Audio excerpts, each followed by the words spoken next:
Now we should be good.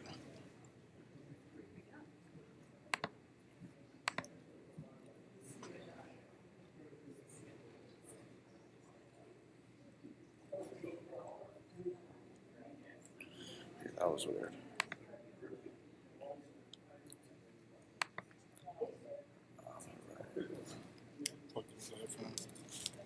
Well, You want to go up there? well, no. If we already tested it, it should be good because I'm already live streaming. So I just wait until they start talking, I guess. Oh, yeah. At the end of the day, there's nothing to do anyway. Yeah. Okay. I mean, can we register? Oh, gotcha.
Yes, we have the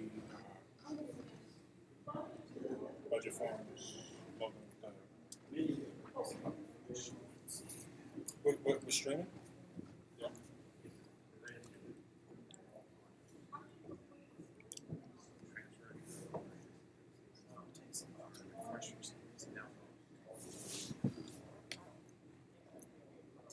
Wait, were you like still on like one continuous live stream? Like, because I deleted a few of them.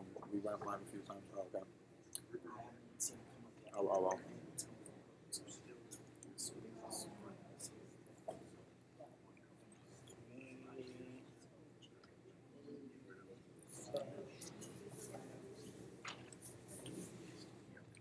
I don't see a live one.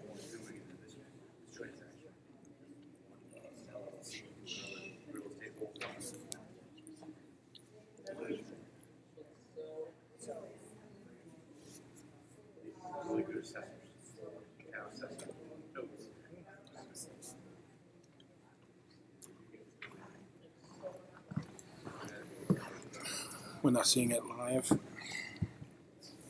It says streaming. Oh, you know what? It says it's unlisted.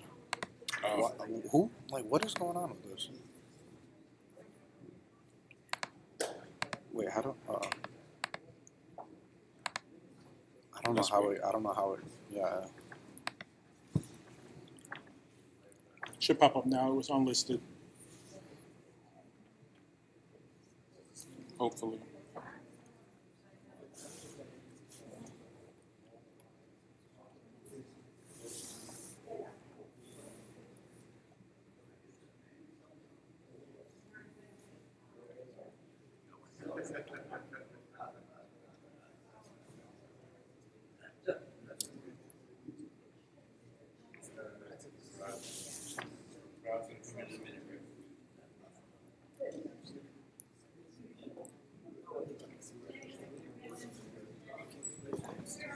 Yeah, it's already muted.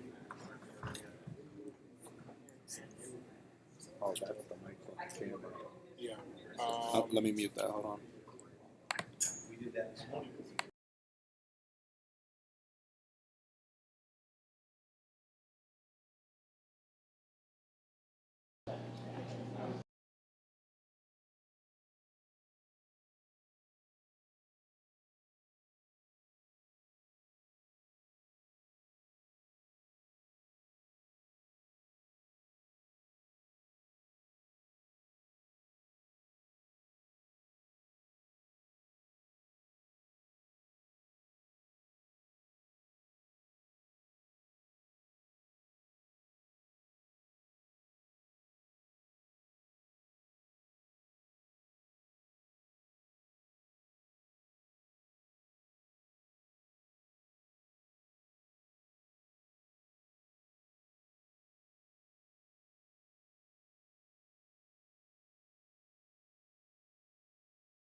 I guess we're going to do this for Marion.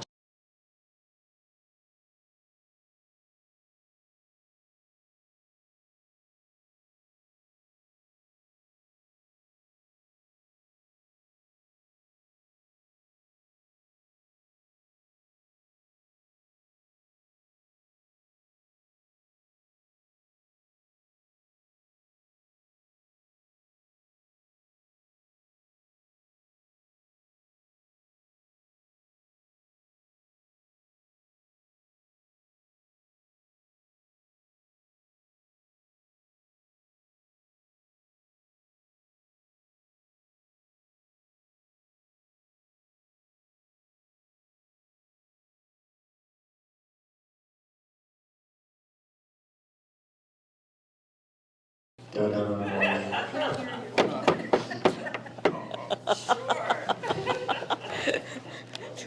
one of you want to come over and join Carrie over here? I can pull my chair over. No.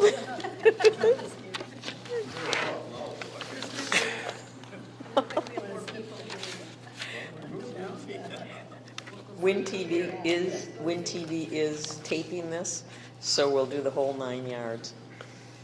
Oh, thank you, Pat. The school's document, right? Yeah, right I over just there. wanted to make sure people, because I got an extra folder, because I didn't have mine this morning. said, I "What is-" gave you mine. I know you did. That's right. I'm kind. That's why I I'm got- kind like that. You know what? Dr. Hill, I'm kind If like someone that. blesses you, you can bless them with multiples. Do what Mama says. Exactly. Good evening, everyone.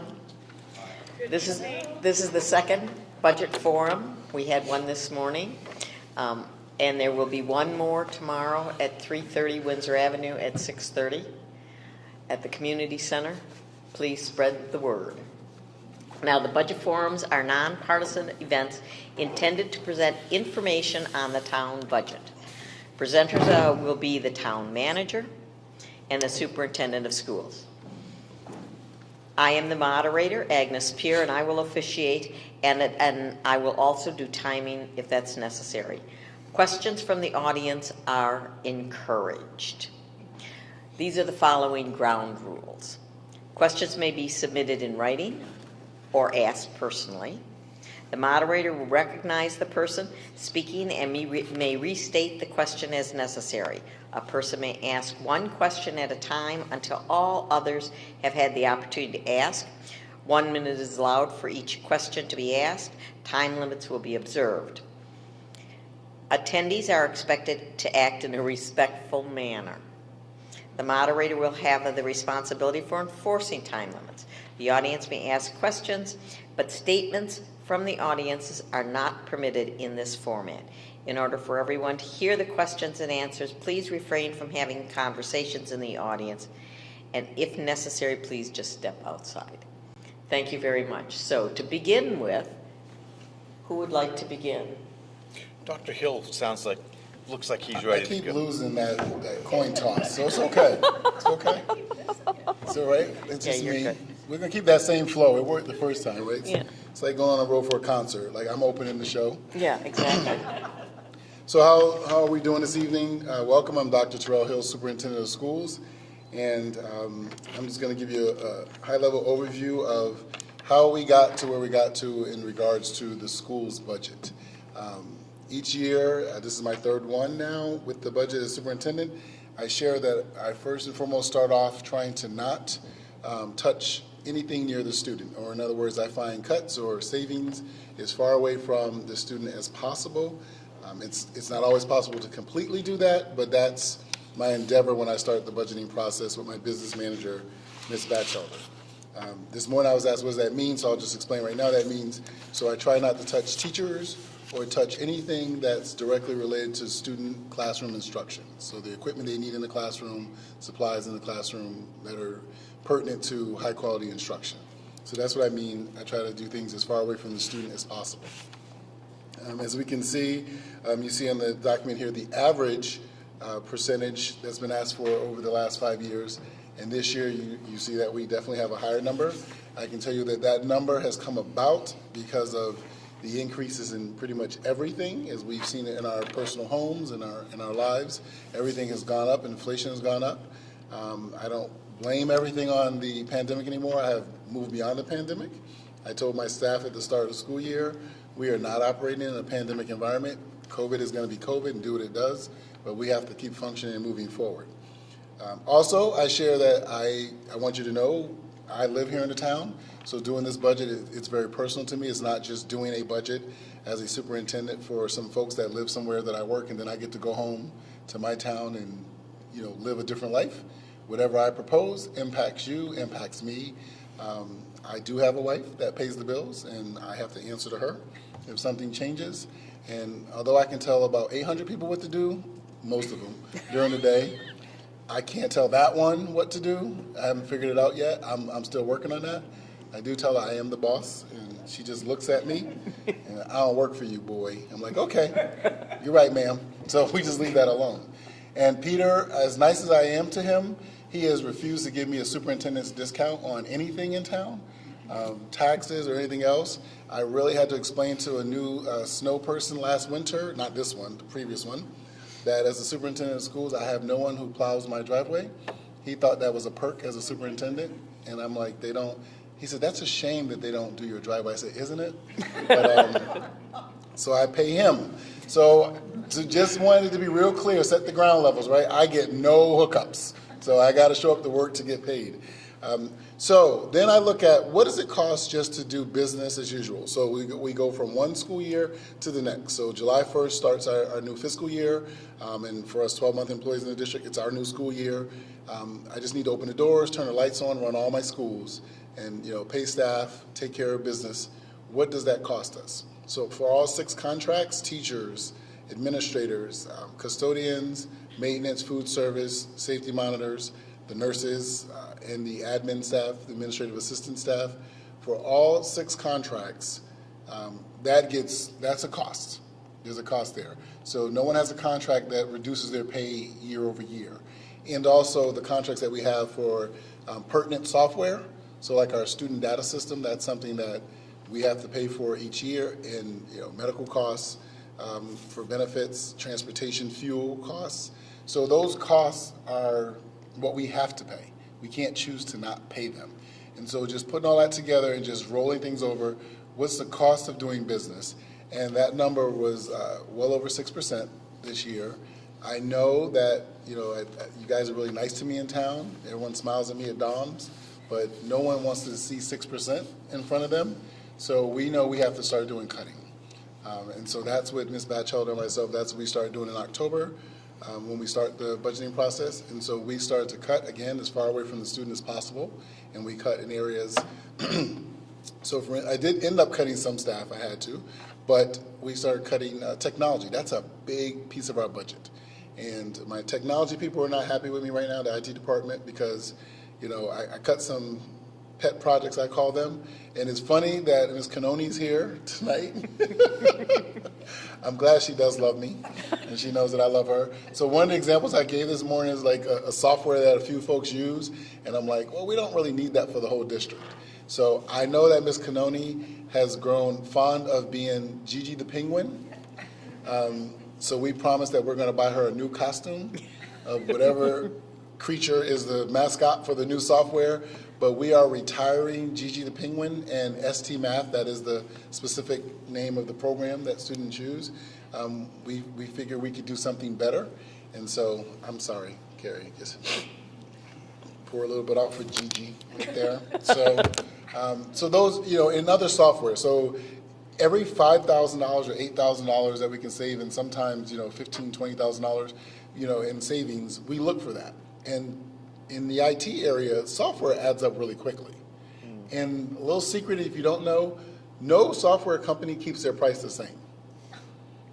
Even if they don't change the software, I forgot to mention that this morning, even if they don't even change the software, they charge you more for it the next year. I have no idea how those costs could just go up so much when they're not changing anything, right? No one's moving faster, right? The penguin's not jumping higher, nothing's new, but they charge you more. So every year, everything goes up. So we cut there, and I'm going to cut an administrative position. We just called it certified in the budget. So I'm always looking. So everyone around me is nervous because they're like, what is he going to cut? I'm like, I have to do what I got to do in order for the town to be able to stomach the budget increase. So after all the cuts and the moving and the doing without, we came down to 4.84. And while that is a significantly higher number than in the 5 previous years, it's a number that is still very much on the low end when you look at other districts. The 40-plus superintendents just in the Hartford Area Superintendents Association, we have a spreadsheet that we share with our budget proposals. And I know that we are in the bottom 3 because most folks are well over 6%. So you see a lot of high 5s, over 6s, over 7s, and I know one that's over 11%. So it's everyone's in a different situation, but we're all in a pretty serious situation with regards to inflation. You do have a couple who are still in those 2s area, and I just want people to understand when you see that, you have to also understand what deals were made with that district in the years past, because there are some districts that will get a serious increase, and then they promise that they're going to be zeros for a couple of more years. So then you think, well, they did it. You just can't look at each year. You have to look at everything because people make all kinds of deals. So I felt like this was the best that we could get the budget down to without compromising, the instruction and what we produce here for Windsor Public Schools. And so this is what we came to, a 4.84% increase. Thank you.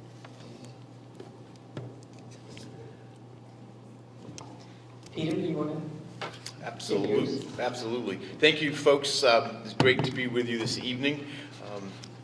And I appreciate Dr. Hill providing context and how he approaches the annual budget preparation. The town council also took a long-range look as they started to debate and review the proposed budget in April. They've looked at this from a multi-year perspective.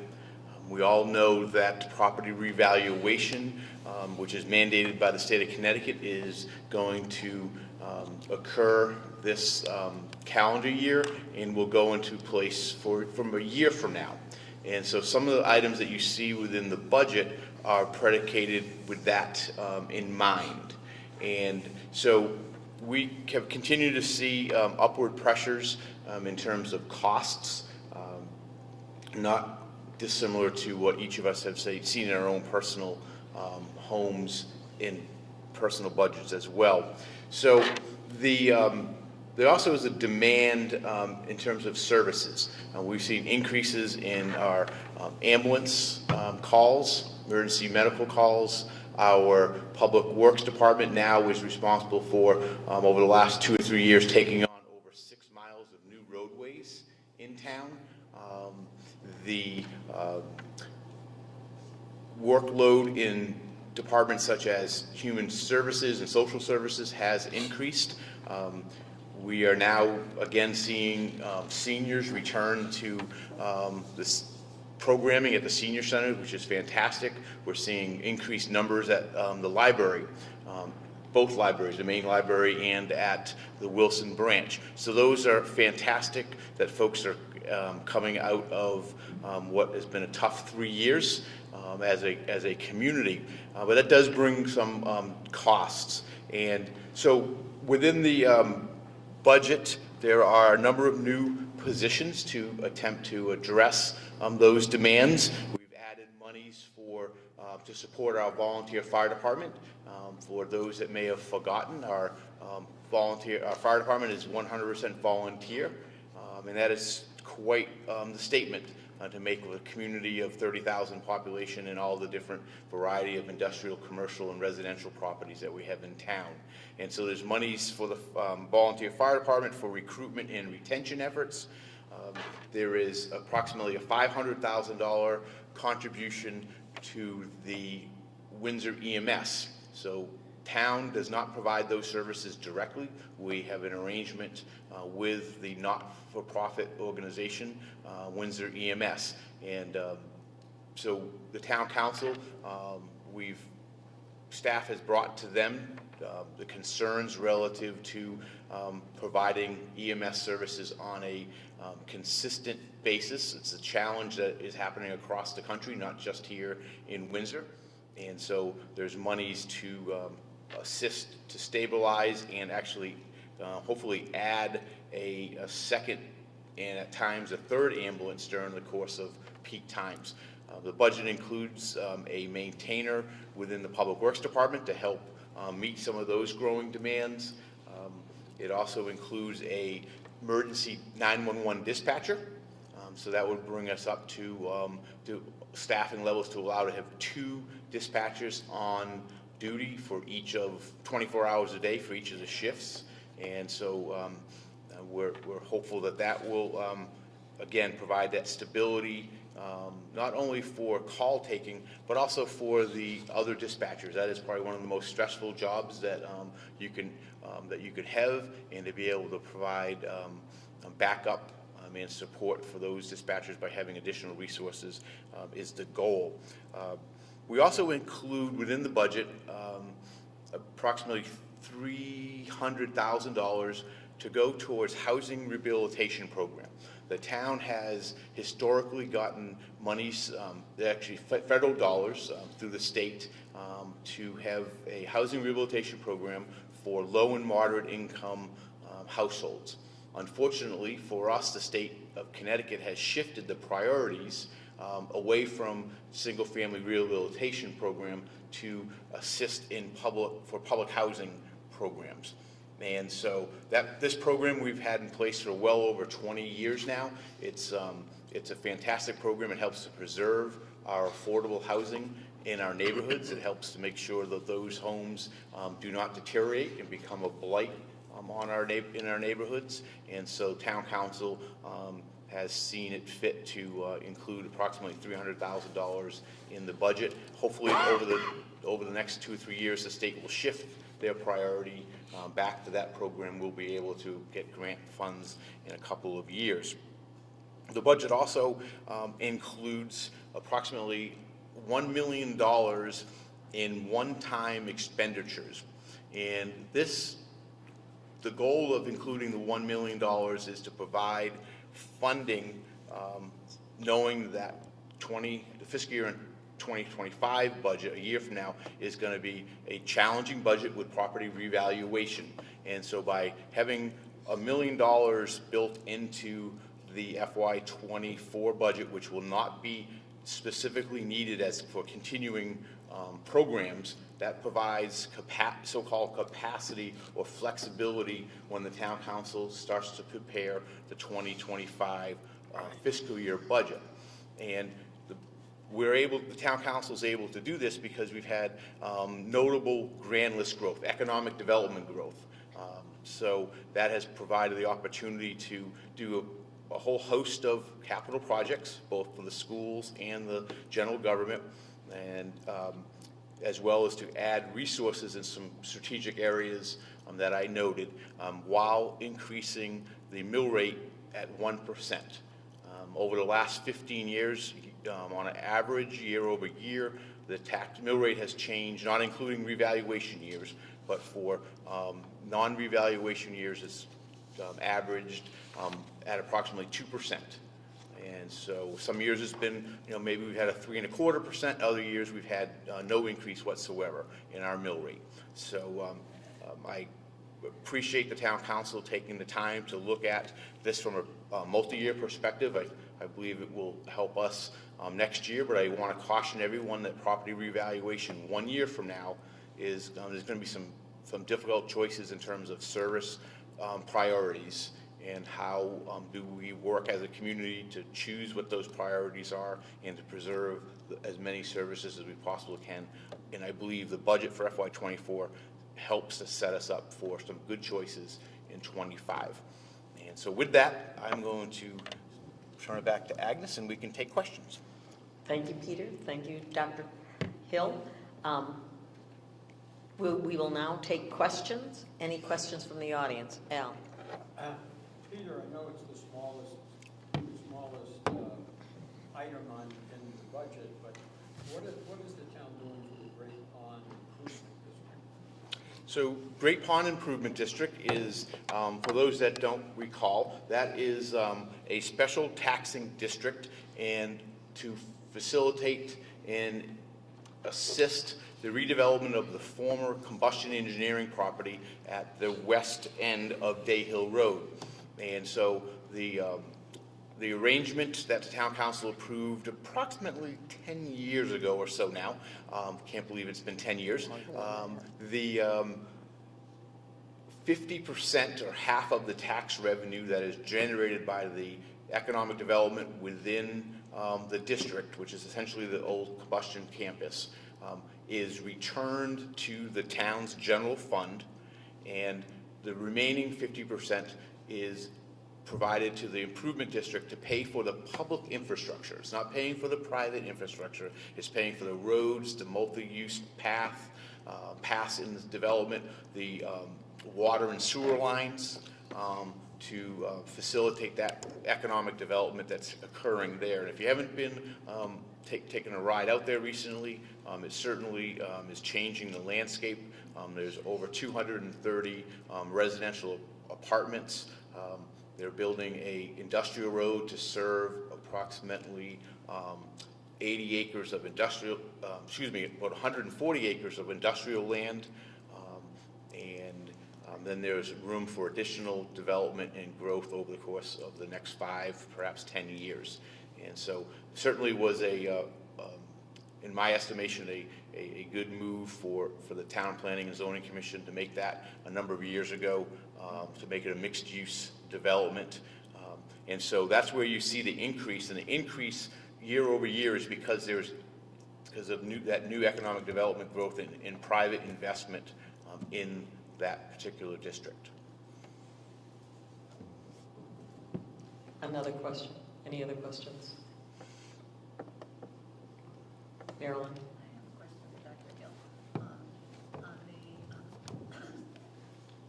the decrease in teaching positions, you have 5 full-time positions that were decreased. Do we have a decreased student population? What happened with those 5? Thank you. So we looked at positions that where folks retired, so we minimize it. So even though we're decreasing, it didn't impact the students. Our population is not decreasing. It's lower than it was, I would say, when did I leave, like 10 years ago? But it hasn't decreased. So we're actually slowly picking up a few students, but nothing extreme. So we've stayed pretty consistent around that 3,200. But where we could increase class sizes a little bit more, and when folks say they're leaving, whether they've gone to another district or retire, we just won't replace that teacher in that position. So that's how we've been able to capture that FTE without impacting the students. So class sizes are going to go up a little bit, but I will say, because I know we're being recorded, that class sizes in Windsor are actually really low compared to a typical class size. Most classes in schools in people think private schools are always tiny, they're not. And in public schools are well over 20 to 26 kids in a class. In Windsor, we're nowhere near that at any level of our schools. Most of our classrooms are somewhere in the neighborhood of 15 to 18. We have a few with 20 or 21, but most are 15 to 18. So all 5 FTEs are accounted by resignations? Or? No, they're not. No, we did cut a couple of positions, but there's a mixture. So we have the retirement ones we talk about, but there's a mixture. So if people leave or they're not going to come back for one reason or another. People leave for all kinds of reasons. So that's why I'm pausing. Like, people leave for all kinds of reasons. We looked at departments and said, hey, can we absorb that FTE, which is just that full-time equivalent or that position, without replace? Do we need to replace them? And so, in a lot of positions, we saw them throughout the course of the year because we couldn't fill certain positions. So they were budgeted for, but then they were pretty much open the whole year, because we couldn't find people, right? Like special education right now is an area that's pretty tough. I think things are going to swing back to normal. So I don't want to say it the wrong way to the public, but I think a lot of people got comfortable over the last 3 years because there were lots of funds and monies out there in our society around the country. So they could say, well, I don't think I'm going to go to work now. And, I've said when all those funds start to dry up, and the government is definitely not spending as much to cover a lot of things that it covered. We're seeing people are now applying for jobs more, and they're looking for jobs more. But the jobs that we didn't fill, like I said, once Ms. Batchelder and I sat down, we're like, well, we didn't actually fill this job last year, or there was one job we hadn't filled for 3 years. So I'm like, well, why do we keep looking, right? The kids are graduating, they're earning their credits, things are fine. Let's just not fill that position. So then it's a cut because it was sitting on the budget, so then we cut it.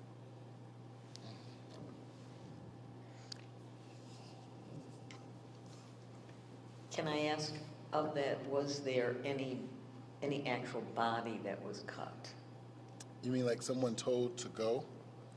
Or that, we no longer needed your position? So, no. Okay. Yeah, no. I don't think I told anybody. No. Could happen, Yeah. but you I need to haven't do told. that. I haven't told anyone yet. No, because we've been able to make it work. But there are again. So there are also. Let me just explain this because I was asked this after this morning's presentation. So a teacher who's not tenured, right? So that means they have not. And I want to make sure I say that word correctly. Tenured. That's Tenure with a D. It's not 10 years, just to be clear. Because the way we say it, like kindergarten, it's a word we always mess up. It's tenure, and a teacher achieves tenure in Connecticut Public Schools after 4 consecutive years in a district, successful years. And people say, what does that mean? The long and the short of it is, they have a job with that district, and they just can't be terminated very easily. Doesn't mean they can't be if they do something out of order or their teaching abilities begin to decline. But they have a job with that district. So when you do cuts, you'll be cutting other people before them. That's how that works. So folks who are not tenured, so we said, okay, so your job's not going to be renewed for next year. Many non-tenured teachers expect that. That goes before the board for the April meeting. And those teachers, they resign before you ever get to that point because no one wants to have a non-renewal sitting on their record. So they just resign. It's not a negative for them. It happens everywhere. And so that's how we've been operating. And I'm always looking for more ways to save, regardless of the budget and being passed by the Board of Ed, being pushed forward to a referendum from the town council. I'm always looking for savings. I know everyone in the town is looking for savings, right? Peter just gave us the great news about revaluation, so we know next year we can smile this year a little bit, but we all know next year we're going to be really upset. So someone asked me earlier, so what are you going to do for next year? Because you never get to live in the moment.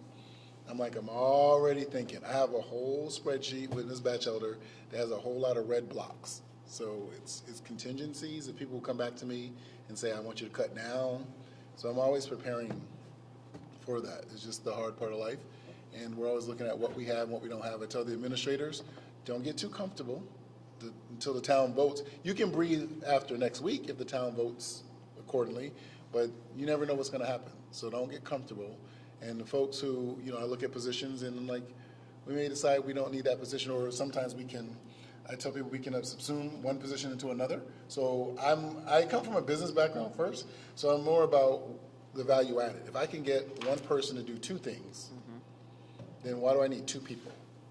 I know that's not the typical mindset of an educator, because they're like, well, we just need another, but I color and they do the stickers. I'm like, no, how about you color and do stickers, right? So that's my mentality. And you find people like that, and after a few people fuss, most of them are all fine. They understand. At this point, they know how Dr. Hill thinks. So most people will volunteer and tell me, I can do this too. They'll just come, that just adds value. It's better to be able to do two things than one. Any other questions? I'd like to ask Peter to address the grand list. So the grand list, as I might have mentioned earlier, is consists of all of our taxable property in town. So it's residential property, it's commercial industrial property, as well as the value of all the automobiles in both commercial and owned commercially, as well as our own private vehicles. So that comprises the grand list. The grand list is established each year, and for this year over year, we have experienced, because of significant economic development from projects such as the Amazon distribution facility on Kennedy Road. There's been several buildings constructed in the Baker Hollow Road area, and as well as on International Drive. That has created a abnormally high grand list growth of approximately 7%, and that it usually we have seen about a 2.5% to 3% increase if you look back over the course of the last 7 or 8 years, which is still fantastic. Many communities are envious of that growth, and so as we look forward to and just as Dr. Hill said, you can't live in the moment very long. And so we're already looking at and modeling what fiscal year 25 could look like. And so when you look at the property valuations, we all know that in 2008, between 2018 and now, residential properties have appreciated significantly. And so our town assessor, property assessor, is forecasting on average residential properties will have increased 30% between 2018 and October of 2023. Meanwhile, the commercial and industrial, although it will, as an entire class or category, have appreciated, there's significant drag, if you will, on the commercial, and you've seen this across the country. You've read it, you've seen the headlines where commercial, particularly office buildings, are declining in valuation because of all of the work from home, the hybrid work, and so we have some very well-appointed class, what they call Class A office here in town. Unfortunately, they are 75, 90% vacant.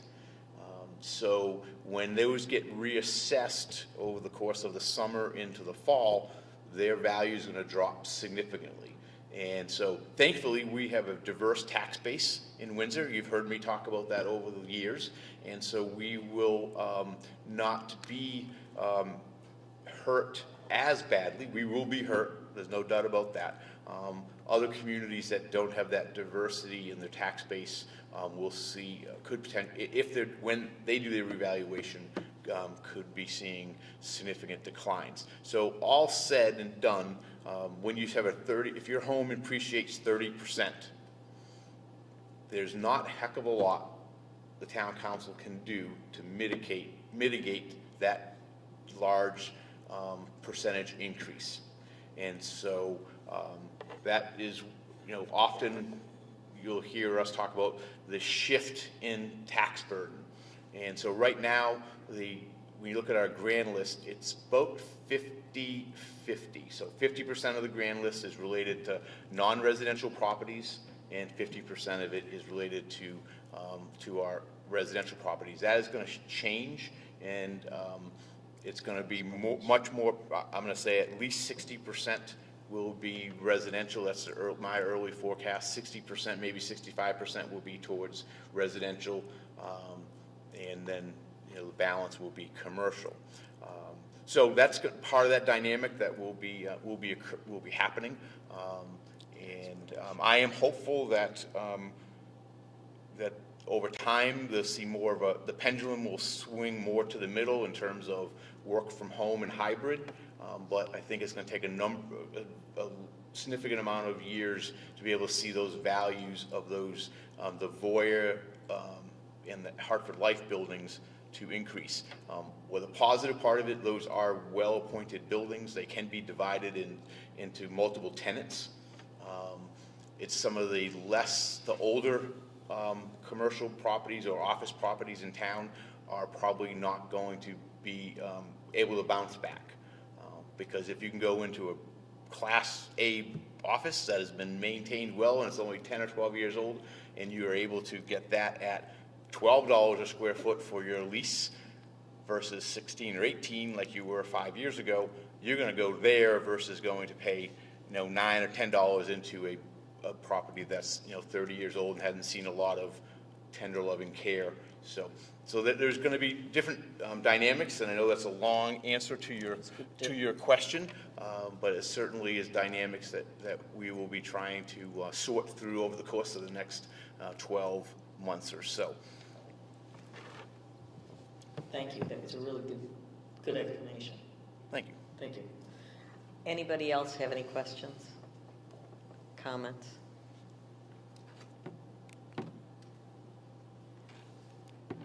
So, not seeing any.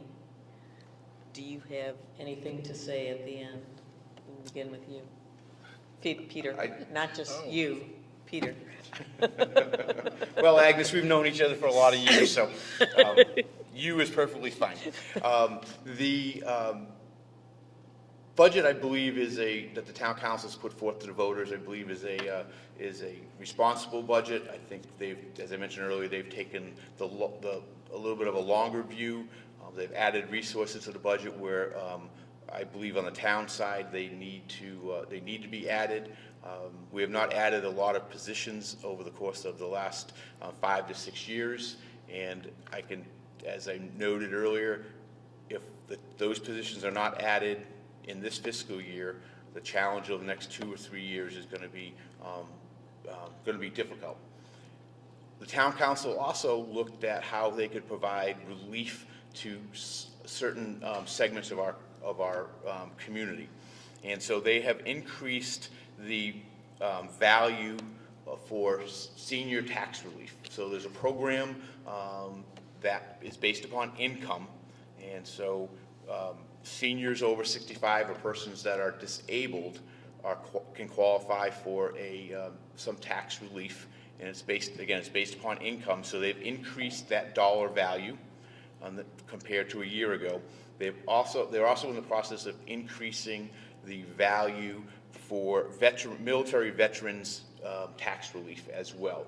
So veterans that qualify by income, and I believe it's any household that has a veteran that is, I believe it's around $46,000 in adjusted income, right now they get about a $66 from the town. They get about a $66 break. The town council is working to move that all the way up to a $365 a year break for, again, just for folks that are military veterans that make up to approximately $46,000 or $47,000. So again, it's targeted at our most our lowest income veterans and our seniors, and so town council certainly recognizes the impact of real estate taxes on those folks. So they've incorporated that into the budget. There's a significant amount of information on the budget within the town's website, and I encourage folks to go to the town's website. We have what we call our tax calculator. You can go there and you'll be able to put in your address, and it will show the year-over-year increase. approximately 85% of our residential properties will see less than a $70 increase. That 1% tax translates into approximately $70 or less for approximately 85% of our residential properties. So, again, thank you to the League of Women Voters and to CT Votes for sponsoring these sessions, and thank you to WGTV, Win TV, for again taping this and broadcasting it. Thank you, Agnes. Thank you, Peter. Dr. Hill, would you like to say a few words? So I'd like to say ditto for everything that Peter just said, but also I'd like to say thank you all for your support. And that, as Peter said about the budget, we feel like we presented a responsible budget to the community, understanding the various needs and issues that we're all dealing with. And as superintendent, I'll continue to look for ways for us to save, not just this year, but as we continue to move forward. Thank you. Thank you, Dr. Hill. Thank you, Peter. This series of forums is sponsored by the League of Women Voters and Windsor CT Votes. The purpose is to provide information to voters. These organizations do not support or endorse a position on the budget. They do support an informed electorate and encourage each citizen to vote on May 9th at the budget forum. There will be one more at the budget referendum on May 9th. There will be one more budget forum, and that's going to be at the Community Center at 330 Windsor Avenue. We appreciate that you came out tonight, and please spread the word. And if people have not been able to attend, this forum and also the one that was did this morning will be viewed, continually run on Win TV, and we thank them very much for taping it and then playing it. Thanks, everybody. Thank you, Agnes. Well done. All right. Good explanation. Sir. But the grand list is really, really important. Start.